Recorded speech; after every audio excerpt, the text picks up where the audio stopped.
One last thing, this big old boy here, this surprise guest in a Brunswick County neighborhood this weekend. It's an alligator that measured at more than 10 feet, made his way into a backyard in Southport yesterday. So Southport Police Chief Todd Coring says someone in the neighborhood there spotted this alligator while it was on the move and sent in a picture. And that's when he and his officers stepped into action.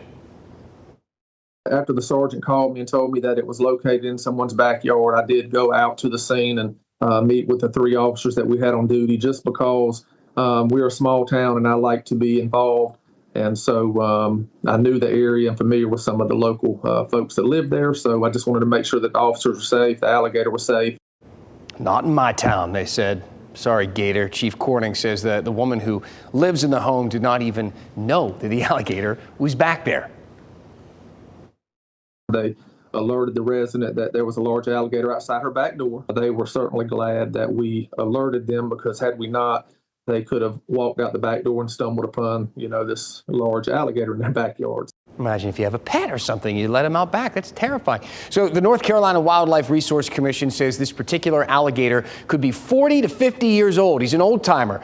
John Henry Harrelson is a district biologist for that area, and he says an alligator spotting this time of year isn't really all that out of the ordinary. This time of year, it's not unusual to see big alligators moving around. It's breeding season, or the start of breeding season. And so he likely was making a big movement from water. He was pretty far away from some water. That alligator just happened to be in the wrong place at the wrong time. He wasn't really doing anything wrong. He wasn't being an aggressive alligator. He just got caught out in the open. This map here shows in North Carolina here, obviously, where you can most likely spot an alligator. You can see mostly all concentrated down there in the southern coastline, southern region of the state. The Wildlife Resource Commission says that the further north you go, the less likely it is that you're going to see an alligator, because there are more cold weather days up north. But take a look at that little dot up there in the corner. What is that? What's that? Where is that spot? Gary Price had an idea, commenting on the Wildlife Resource Commission's first Facebook page, asking, someone got a pet or something up there? Well, the commission says not exactly. It's Merchants Mill Pond State Park in Gates County. There have been alligators there and documented alligators there for, written out for a very long time.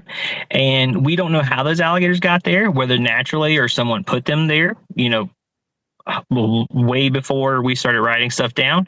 But they're there. And so as scientists, we document those things, and they're just hanging out.